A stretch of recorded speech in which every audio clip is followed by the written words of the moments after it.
जय हिंद दोस्तों, स्वागत है आपका अपने YouTube चैनल में। तो आज दोस्तों अपन जो पढ़ रहे थे मारवाड़ के राठौड़ वंश का इतिहास, उसी को अपन आगे बढ़ाएंगे और उसी क्रम में ये दोस्तों अपना नेक्स्ट वीडियो अपन लेके आए हैं। तो समझेंगे दोस्तों इसमें मारवाड़ के राठौड़ वंश के इतिहास में जो शासक हुए थे अपने चंद्रसेन, तो चंद्रसेन से संबंधित जो भी अपने इतिहास की महत्वपूर्ण घटनाएं हैं राजस्थान के इतिहास से संबंधित, उन सबको इस वीडियो के माध्यम से समझेंगे। तो ये वो वीडियो दोस्तों आपके लिए महत्वपूर्ण होने वाला है। अगर आप एक स्टेट पीसीएस लेवल का एग्जाम की तैयारी कर रहे हो या फिर आरएएस या first grade second grade teacher जैसे बड़े लेवल के एग्जाम की तैयारी कर रहे हो तो आपके लिए महत्वपूर्ण होने ही वाला है। अगर आप किसी छोटे कंपटीशन लेवल के एग्जाम की तैयारी कर रहे हो तो भी ये वीडियो से काफ़ी ऐसे पॉइंट बनेंगे जहाँ से ऑब्जेक्टिव टाइप क्वेश्चन पूछे जाते हैं। तो साथ में उनको डिस्कस करता चलूंगा कि किस प्रकार से ऑब्जेक्टिव टाइप क्वेश्चन पूछे जाते हैं कंपटीशन एग्जाम में, वो सब देखेंगे और किस प्रकार से अपन अपनी समझ को विकसित कर सकते हैं, ना कि सिर्फ अपने को रट के ही अपन एग्जाम पास कर सकते हैं, बल्कि आप अगर समझ के किसी एग्जाम को पास करोगे तो उसका अपना एक अलग ही मजा है दोस्तों। तो मैं दोस्तों इसी उम्मीद को लेके वीडियो बनाता हूँ ताकि आपको यहाँ से कुछ समझ लेके जा सको, कुछ समझ सको, वो जो रटने की जो आपने प्रणाली अपना रखी है उससे आप थोड़ा हट सको। तो ये दोस्तों सजाने का मकसद ही यही है यहाँ पे कि आपको यहाँ से समझा सकूँ, याद करवा सकूँ। ये सजाया हुआ है, लिखा हुआ दोस्तों आपको हर जगह से मिल जाएगा, दुनिया भर की बुक्स हैं वहाँ से भी आप देख सकते हो। लेकिन वीडियो बनाने का मकसद ये है कि यहाँ से आप समझ लेके जाओ और कुछ सीख के जाओ, कुछ याद करके जाओ। अगर दोस्तों ऐसा मैं कर पा रहा हूँ तो मैं अपने आप को सही समझता हूँ, और अगर ऐसा नहीं हो रहा है तो दोस्तों कुछ आप अपने सुझाव दीजिएगा, उसके अनुसार वीडियो बनाए जाएंगे। तो देखिएगा दोस्तों, आइए दोस्तों शुरू करते हैं इसको और समझते हैं जो चंद्रसेन है वो चंद्रसेन से संबंधित घटनाएं क्या इसका इतिहास रहा, कौन कौन से इसने अपने इतिहास में योगदान किए। तो एक बार थोड़ा रिकॉल कर लेते हैं दोस्तों लास्ट टाइम को। तो जैसे कि दोस्तों अपन जानते हैं कि चंद्रसेन के जो पिता थे मालदेव, तो मालदेव ने ही चंद्रसेन को राजा बनाया था। चंद्रसेन छोटे पुत्र थे, जो बड़े पुत्र थे राम और उदय सिंह को उन्होंने बड़े को राजा नहीं बना के छोटे को राजा बना दिया था। तो इसका विरोध किया उदय सिंह और राम ने, और वो चले गए थे मुगल दरबार अकबर के पास। दिल्ली के अंदर चले गए थे वो मुगल सम्राट अकबर के पास। उन्होंने कहा कि ऐसा ऐसा हुआ कि हमारे जो छोटे भाई उनको सम्राट बना दिया गया, जबकि अधिकार हमारा था सम्राट बनने का। फिर इसी क्रम में दोस्तों अकबर आता है और आक्रमण करता है चंद्रसेन के ऊपर। तो चंद्रसेन वहां जोधपुर से भागकर दोस्तों जालोर चला जाता है। फिर जालोर के ऊपर भी दोस्तों अकबर आक्रमण करता है, तो वहां से भागकर दोस्तों चंद्रसेन चला जाता है सिवाना बाड़मेर, जो मारवाड़ के राठौड़ों की शरण स्थली भी जिसको कहा जाता है। फिर दोस्तों उसके बाद में चंद्रसेन अपना अंतिम समय दोस्तों वो पाली के अंदर व्यतीत करता है, और अंतिम समय में दोस्तों अपने डूंगरपुर के जो राजा है उनकी शरण लेता है। तो यहाँ तक दोस्तों अपन ने देख लिया था लास्ट वीडियो में। इससे आगे अपन देखेंगे चंद्रसेन से संबंधित जो भी बातें हैं इस वीडियो के माध्यम से कवर करेंगे। तो आइए दोस्तों शुरू करते हैं। देखिएगा दोस्तों जो चंद्रसेन है दोस्तों, तो कौन कौन सी महत्वपूर्ण बातें हैं इससे संबंधित कंपटीशन एग्जाम में पूछी जाती है, तो देखिएगा। तो इन्होंने अंतिम समय डूंगरपुर के राजा कहाँ पे बिताया था दोस्तों, मैंने बताया डूंगरपुर के राजा के पास बिताया, और क्या नाम था उनका, नाम याद रखिएगा आस्करण। तो अंतिम समय डूंगरपुर के राजा आस्करण के पास में अंतिम समय बिताया। तो पूछा जा सकता है कि राव चंद्रसेन ने अपना अंतिम समय कहाँ बिताया, तो डूंगरपुर के शासक आस्करण के पास। नेक्स्ट, अब दोस्तों राव चंद्रसेन एक प्रतापी शासक माने जाते हैं, तो इसको कुछ एक उपाधियां दी गई थी, अलग अलग नाम से इनको जाना जाता था। यहाँ से दोस्तों ऑब्जेक्टिव आपके बनते हैं। तो इन उपाधियों किस किस उपाधि से नवाजा गया था चंद्रसेन को, तो देखना। एक तो दोस्तों इनको बताया गया था कि मारवाड़ का प्रताप, जिस प्रकार दोस्तों मेवाड़ का प्रताप महाराणा प्रताप को कहा गया, उसी प्रकार मारवाड़ का जो प्रताप है वो बताया गया दोस्तों चंद्रसेन को। नेक्स्ट, प्रताप का अग्रगामी कहा गया दोस्तों, जो महाराणा प्रताप थे उसका अग्रगामी शासक कहा गया। अग्रगामी क्यों कहा गया दोस्तों, क्योंकि प्रताप से पहले इसने है जो मुगलों से लड़ना प्रारंभ कर दिया था। प्रताप ने बाद में प्रारंभ किया था, जबकि चंद्रसेन ने दोस्तों पहले ही मुगलों से लड़ना प्रारंभ किया था। तो इसको प्रताप का अग्रगामी कहते हैं। इसलिए मारवाड़ का भूला बिसरा शासक भी इसको कहा जाता है। दोस्तों ये भी पूछा जाता है कंपटीशन एग्जाम में, ये बहुत ज्यादा पूछा जाता है और ये भी पूछा जाता है। तो आप इन तीनों ही उपनामों को याद रखना। मारवाड़ का भूला बिसरा राजा या सम्राट भी चंद्रसेन को कहा जाता है। क्यों कहा जाता है दोस्तों इसको भूला बिसरा सम्राट, क्योंकि दोस्तों आगामी इससे जो भी बाद के जो राजा हुए थे चंद्रसेन के, इसके बाद के जो भी राजा हुए, उन राजाओं ने कभी चंद्रसेन को याद नहीं किया, इसको इसलिए इसको भूला बिसरा राजा कहा जाता है। तो आगामी राजाओं ने याद नहीं किया कभी भी चंद्रसेन को, या चंद्रसेन के इतिहास को कभी भी याद नहीं किया, इसीलिए इसको मारवाड़ का भूला बिसरा राजा भी कहा जाता है। तो इन तीनों पॉइंट्स को एक साथ याद रखिएगा दोस्तों, रिकॉल करते हैं। मारवाड़ का प्रताप, प्रताप का अग्रगामी, मारवाड़ का भूला बिसरा राजा। नेक्स्ट, अकबर 1572 से 1574 के दौरान बीकानेर के रायसिंह को जोधपुर का शासक नियुक्त किया। इस बिंदु को आप याद रख सकते हो। जैसे कि मैंने बताया दोस्तों, अकबर बार बार आक्रमण कर रहा था, और जो चंद्रसेन है वो पहले जालौर, उसके बाद में पहले जालौर जाता है, फिर सिवाड़ा बाड़मेर जाता है, अंतिम समय दोस्तों पाली में व्यतीत करता है। तो वो एक टाइप से कह सकते हैं चंद्रसेन भटक ही रहा था। तो एक घटना को याद रखना है, अकबर 1572 से 74 ईस्वी के दौरान बीकानेर का जो रायसिंह था दोस्तों, बीकानेर का शासक उस समय रायसिंह था, तो रायसिंह को जोधपुर का शासक नियुक्त कर देता है। नेक्स्ट बिंदु को अपने को क्या ध्यान रखना है, बाद में मतलब इसको नियुक्त करने के बाद में, जब ये अकबर इसको नियुक्त कर देता है बीकानेर के रायसिंह को जोधपुर का शासक कुछ समय के लिए बना देता है, उसके बाद में जोधपुर को खालसा कर दिया गया। मतलब कुछ समय के लिए तो दोस्तों बीकानेर का शासक रायसिंह जोधपुर के शासन चलाता है, वहां का राजा बनता है, और उसके कुछ समय बाद ही दोस्तों जोधपुर को खालसा कर दिया गया। खालसा का मतलब क्या था दोस्तों, समझना, ये वर्ड आपसे कंफ्यूज करेगा, पूछा जा सकता है। तो खालसा क्या था दोस्तों, वह भूमि जो केंद्र सरकार के अधीन हो, मतलब वो साम्राज्य या वो भूमि या वो हिस्सा आप मान सकते हो जो जिसका डायरेक्ट लिंक है वो सेंटर केंद्र सरकार के अधीन हो। तो आप समझोगे उस समय कौन सी केंद्र सरकार थी, उस समय दोस्तों जो दिल्ली के अंदर जो मुगल सम्राट हुआ करते थे उन्हीं को सेंटर कहा जाता था। जैसे आज भी दोस्तों केंद्र सरकार अपने दिल्ली से ही वहां से ही हैंडल होती है, जो भी अपने केंद्र शासित प्रदेश हैं तो उनका टैकल भी वहां से ही होता है। तो यही बात थी दोस्तों। तो खालसा क्या था दोस्तों, वह भूमि या वह साम्राज्य जो केंद्र सरकार के अधीन होता था, केंद्र के अधीन होता था, तो उसी को खालसा कहा जाता था दोस्तों। नेक्स्ट, अब ये दोस्तों एक बार थोड़ा अपन समझ लेते हैं, बीकानेर के शासकों को देख लेते हैं। एक तो शासक था दोस्तों जेतसी। जेतसी कौन था, जिसको मालदेव ने परास्त किया था दोस्तों। मालदेव ने जेतसी को परास्त किया था पाहेबा या साहिबा के युद्ध के अंदर, ये वही जेतसी है। जेतसी का पुत्र हुआ दोस्तों कल्याणमल। जेतसी का पुत्र हुआ दोस्तों कल्याणमल, क्योंकि जेतसी से अपने बीकानेर छीन लिया था मालदेव ने, तो उसके बाद ये कल्याणमल जाता है अकबर के पास में, तो और अकबर इसकी मदद करता है। और इसका पुत्र कौन था दोस्तों, कल्याणमल का पुत्र था दोस्तों रायसिंह। तो इसीलिए दोस्तों रायसिंह को ये शासक बनाता है जोधपुर का कुछ समय के लिए, क्योंकि इसका पापा मदद मांगने जाता है अकबर के पास में, और ये इसका बेटा था, तो अकबर का हितैषी कह सकते हो आप रायसिंह को, इसीलिए इसको कुछ समय के लिए यहाँ पे दोस्तों जोधपुर का शासक भी बनाता है रायसिंह को। तो आप याद रखना, जेत सिंह का पुत्र कल्याणमल और कल्याणमल का पुत्र था दोस्तों रायसिंह। अपनी नॉलेज के लिए आप ये याद रख सकते हो। नेक्स्ट देखते हैं दोस्तों, चंद्रसेन की मृत्यु के बाद राजा उदय सिंह 1583 ईस्वी में, इसको आप ध्यान रखना दोस्तों। जैसे ही दोस्तों चंद्रसेन की मृत्यु हो जाती है अंतिम समय में, अपन देखते हो वो पाली के अंदर अपना जीवन व्यतीत कर रहे होते हैं, तो उसकी मृत्यु हो जाती है। तो मृत्यु के बाद दो राजा कौन बनता है, तो राजा बनता है दोस्तों उदय सिंह। उदय सिंह कौन है, ये इसका भाई था जो अकबर के पास मदद के लिए जाता है। तो मृत्यु के बाद राजा बनता है उदय सिंह। कब बनता है दोस्तों, 1583 ईस्वी के अंदर बनता है। और उदय सिंह ही राजा क्यों बनता है, क्योंकि दोस्तों उदय सिंह अकबर के पास मदद के लिए जाता है, और इसी कारण दोस्तों अकबर इसकी मदद करता है और इसको शासक बना देता है जोधपुर का। नेक्स्ट देखते हैं, अब आता है दोस्तों चंद्रसेन व प्रताप के बीच में समानताएं। ये दोस्तों इंपॉर्टेंट है, वेरी वेरी इंपॉर्टेंट है। किसके लिए इंपॉर्टेंट है दोस्तों, जो स्टेट पीसीएस आरएस के एग्जाम की तैयारी कर रहे हैं, वहां पे दोस्तों क्वेश्चन आपसे पूछा जाएगा कि राव चंद्रसेन व प्रताप के बीच में क्या समानताएं थी और क्या असमानताएं थी। तो वहां पे अपने को पॉइंट टू पॉइंट लिखना पड़ता है कि 2-3 समानताएं बतानी पड़ेंगी, 2-3 असमानताएं बतानी पड़ेगी, क्योंकि वहां पे अपने को आंसर राइटिंग लिखनी होती है दोस्तों। तो अपन किस प्रकार अपना अच्छा आंसर लिखे, कौन कौन सी समानताएं अपन प्रताप की बताएं और कौन कौन सी समानताएं असमानताएं अपन बताएं प्रताप और चंद्रसेन के बीच में। तो देखिए दोस्तों, यहां से अपन एक अच्छी समझ लेके चलते हैं।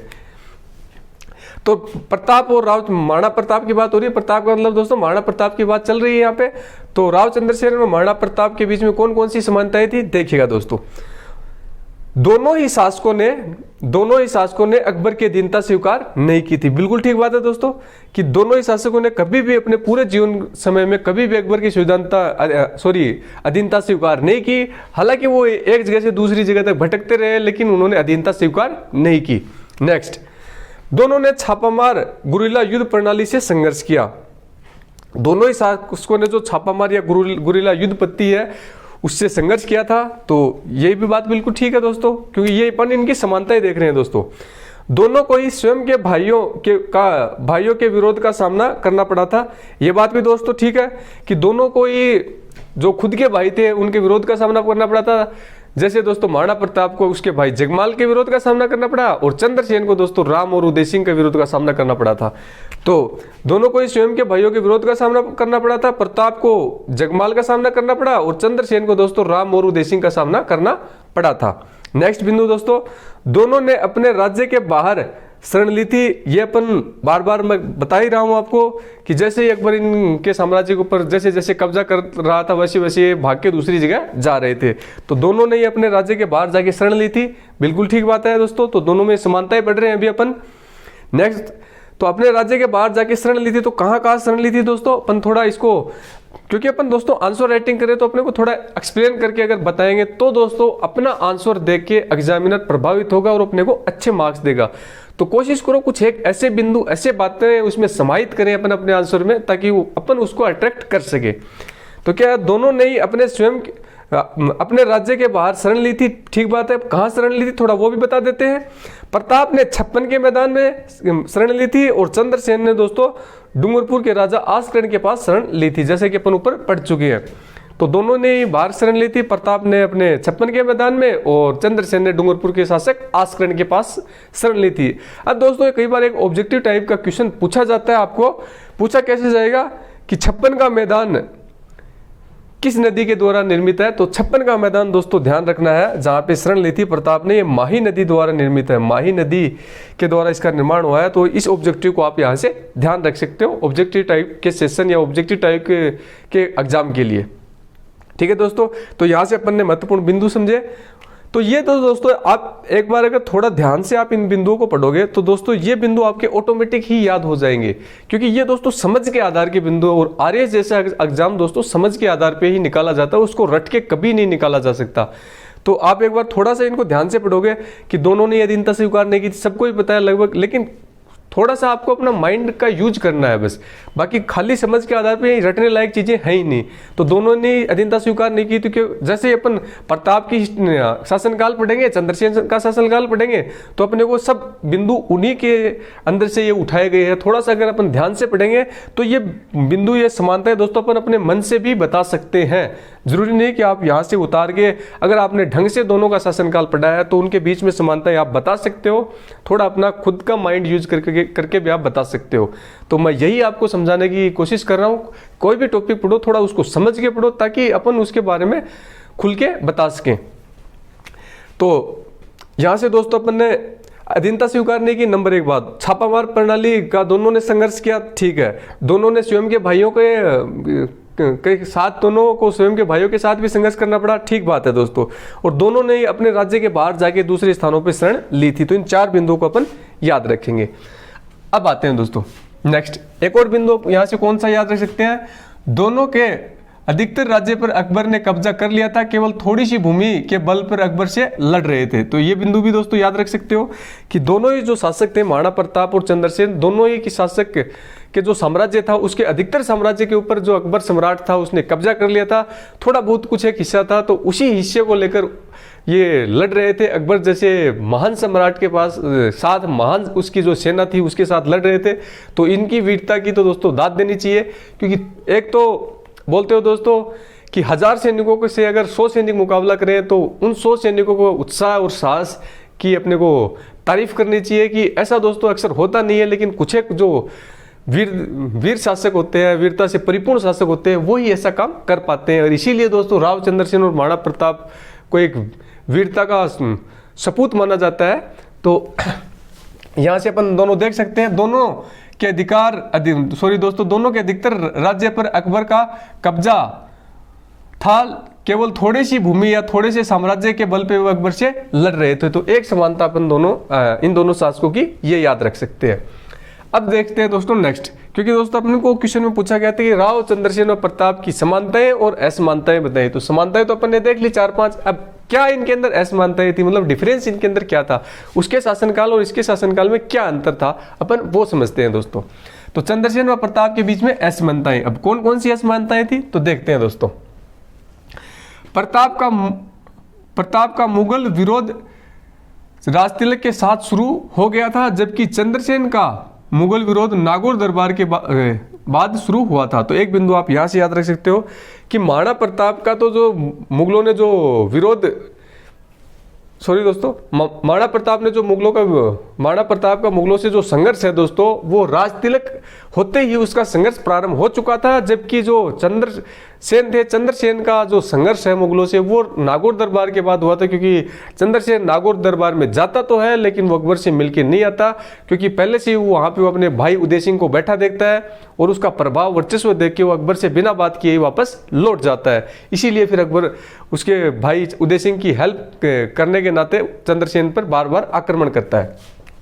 तो ध्यान रखना है, प्रताप का मुगल विरोध राजतिलक होने के साथ ही शुरू हो गया था, जबकि चंद्रसेन का मुगल विरोध नागौर दरबार के बाद में स्टार्ट हुआ था। नेक्स्ट दोस्तों, प्रताप का मुगल विरोध उसकी मृत्यु के बाद जारी रहा, वह चंद्रसेन का मुगल विरोध मृत्यु के साथ ही समाप्त हो गया। इस पॉइंट को समझिएगा दोस्तों, कह रहे हैं कि प्रताप का मुगल विरोध तो उसकी मृत्यु के बाद भी जारी रहा। जैसे ही दोस्तों कहा जाता है कि जैसे प्रताप ने जो छोटे से जो ग्रुप या साम्राज्य था उसका छोटा सा, उसके बल पे वहां के जो लोग थे उनको प्रशिक्षित किया, उनको वीरता का पाठ पढ़ाया कि हम अधीनता स्वीकार नहीं करेंगे, हम जो मुगलों के खिलाफ संघर्ष करेंगे। तो इसी कारण वो जो वीरता जो भर दी थी लोगों में कूट कूट के महाराणा प्रताप ने, इसी कारण जो उसकी मृत्यु हो जाती है महाराणा प्रताप की, तो उसकी मृत्यु होने के बाद भी मुगलों से उनका संघर्ष जारी रहा। लेकिन जो चंद्रसेन की मृत्यु के बाद मुगलों से संघर्ष जारी नहीं रहा, जैसा कि अपन देख चुके हैं। जैसे ही चंद्रसेन की मृत्यु होती है तो उदय सिंह को वो जोधपुर का सम्राट बना दिया जाता है, किसके द्वारा, अकबर के द्वारा, क्योंकि वो पहले से ही उसके पास मदद के लिए जा चुका था अकबर के पास। तो संघर्ष तो वैसे ही खत्म होना था दोस्तों, मृत्यु हुई और उदय सिंह सम्राट बन गया, तो संघर्ष कहाँ बचेगा। तो वही बात दोस्तों अपने को यहाँ पे बताई गई है कि प्रताप का मुगल विरोध उसकी मृत्यु के बाद जारी रहा, लेकिन चंद्रसेन का मुगल विरोध उसकी मृत्यु के साथ ही समाप्त हो चुका था, उदय सिंह सम्राट बन गया था। नेक्स्ट, प्रताप ने अकबर से हल्दीघाटी, दिवेर का युद्ध जैसे युद्ध आमने सामने युद्ध किए थे, जबकि चंद्रसेन अकबर के आमने सामने युद्ध करने का साहस नहीं कर पाए। यह भी दोस्तों एक इंपॉर्टेंट पॉइंट है, ध्यान में रखिएगा कि महाराणा प्रताप ने हल्दीघाटी, दिवेर के जैसे जो बड़े युद्ध हैं ये किए थे दोस्तों, किसके साथ में, अकबर के साथ में। लेकिन और युद्ध भी कैसे किए थे दोस्तों, आमने सामने युद्ध किए थे। वो खुद युद्ध में अपने रण के मैदान में भाग लेने जाते थे, तो अकबर के आमने सामने युद्ध किए थे महाराणा प्रताप ने। लेकिन राव चंद्रसेन इतना साहस, इतना हिम्मत नहीं जुटा पाया कि वो अकबर के सामने जाके युद्ध किए। हालांकि उन्होंने संघर्ष जरूर किया, लेकिन कभी भी आमने सामने अकबर के सामने जाकर उसने युद्ध नहीं किया या संघर्ष नहीं किया। तो इस बिंदु को यह भी असमानता दर्शाती है कि प्रताप ने तो सामने से युद्ध किया लेकिन चंद्रसेन ने ऐसा नहीं किया। तो ये इसकी असमानताएं हैं दोस्तों। यहाँ पर इनकी असमानताएं देख रहे हैं। असमानताएं का मतलब दोस्तों ये एक शासक कुछ करेगा तो दूसरा शासक वो काम नहीं करेगा, उसके अपोजिट दूसरा काम करेगा, तो उसी को बोलते हैं असमानता। नेक्स्ट बिंदु देखते हैं दोस्तों। प्रताप अकबर के साथ संघर्ष में स्थानीय लोगों को अपने साथ जोड़ता है, वह उनमें राष्ट्रवाद की भावना जगाता है, पर चंद्रसेन ऐसा नहीं करता। यह बिंदु मैं आपको ऊपर ही बता चुका हूं कि महाराणा प्रताप है वो अकबर के साथ जो युद्ध करता है, संघर्ष करता है, उसमें स्थानीय लोगों का वो साथ लेता है और उनको उत्साहित करता है, उसमें उनको वीरता का पाठ पढ़ाता है और उनको साथ लेके वो युद्ध करता है, जबकि राव चंद्रसेन ऐसा नहीं करते हैं। तो एक ये असमानता इनकी ये होती है। तो यहाँ पे दोस्तों अपन ने कुछ 4-5 ही दोस्तों इनकी असमानताएं देखी, 4-5 ही अपनी समानताएं देखी। अब अगर अपन एक नोट के माध्यम से थोड़ा और समझा दे एग्जामिनर को, तो अपना एक अच्छा आंसर, अपना पूरा आंसर हो जाएगा। क्या है दोस्तों, नोट अपन एक डाल के लिख सकते हैं। इन असमानताओं के बावजूद चंद्रसेन मारवाड़ का प्रताप कहा गया, क्योंकि क्योंकि दोस्तों काफ़ी सारी अपन ने असमानताएं देख ली, लेकिन इसके बाद भी महाराणा प्रताप ने सामने से अकबर का युद्ध में सामने से अकबर का सामना किया, चंद्रसेन ने ऐसा नहीं किया। तो भी उसको महाराणा प्रताप से उसकी तुलना क्यों की गई, आप थोड़ा समझिएगा कि हालांकि उसने सामने से अटैक भी नहीं किया, फिर भी उसकी तुलना महाराणा प्रताप से क्यों की गई। तो वो दोस्तों यहाँ पे अपन समझा सकते हैं। कैसे समझा सकते हैं? इन असमानताओं के बावजूद चंद्रसेन को मारवाड़ का प्रताप कहा गया, क्योंकि कारण क्या था दोस्तों? प्रताप की तुलना में उसकी भौगोलिक परिस्थितियां प्रतिकूल थी, क्योंकि मेवाड़ के पर्वतीय भागों की अपेक्षा मारवाड़ के मैदानी भागों में छापामार युद्ध करना कठिन था। तो इस बिंदु को आप याद रख सकते हो।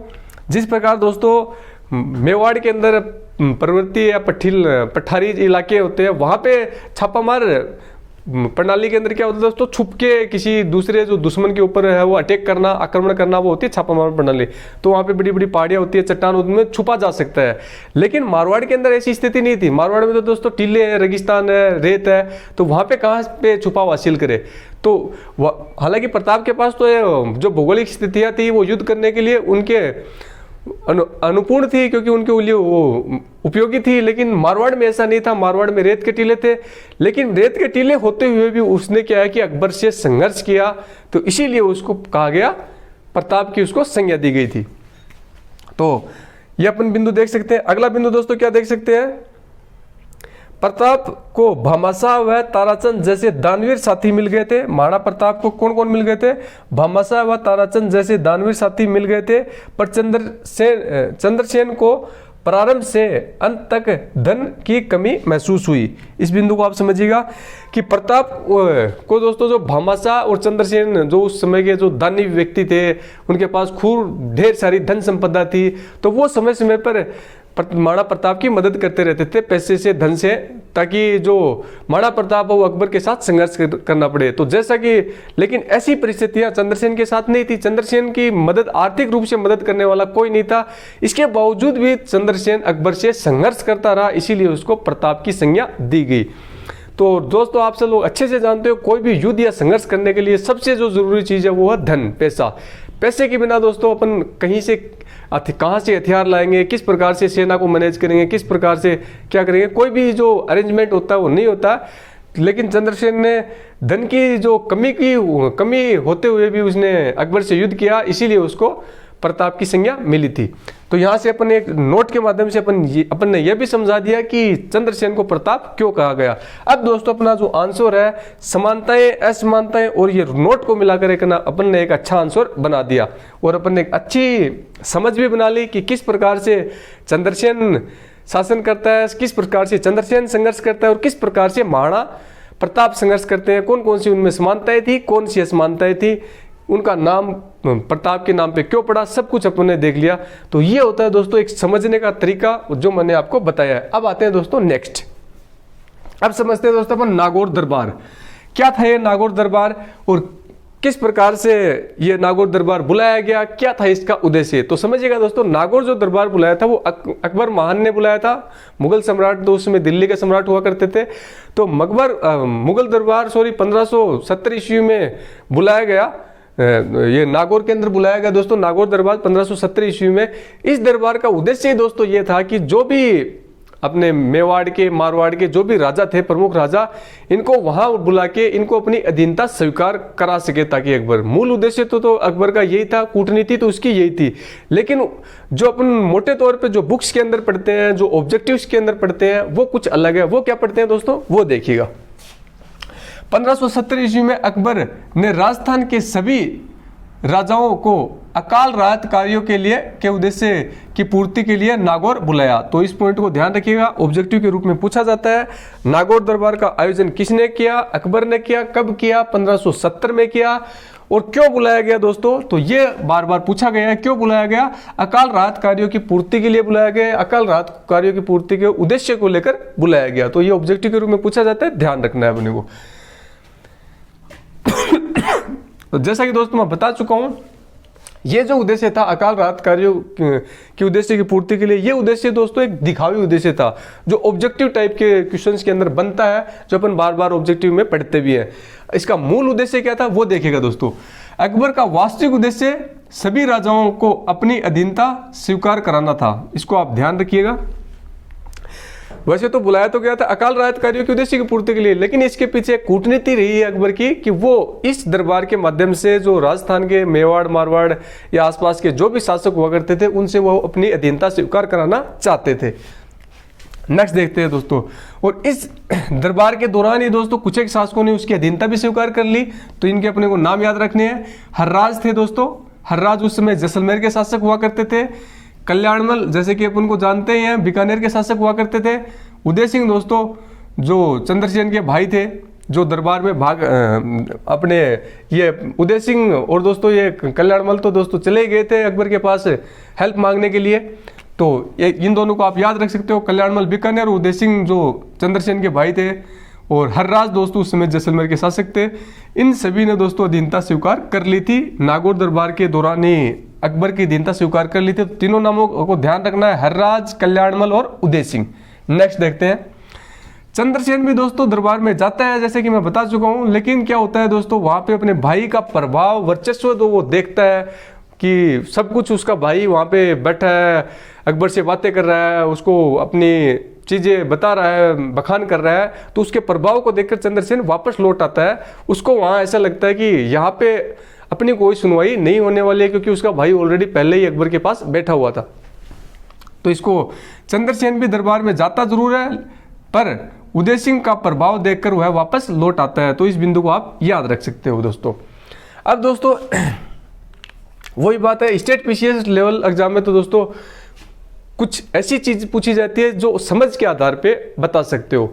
आपसे पूछा जा सकता है कि नागौर दरबार का क्या मतलब था, 20 शब्दों में बताइए, या 30 शब्दों में बताइए, 50 शब्दों में बताइए, लिखिए अपना आंसर। तो क्या था दोस्तों नागौर दरबार का मतलब, थोड़ा अपन इसको समझ लेते हैं।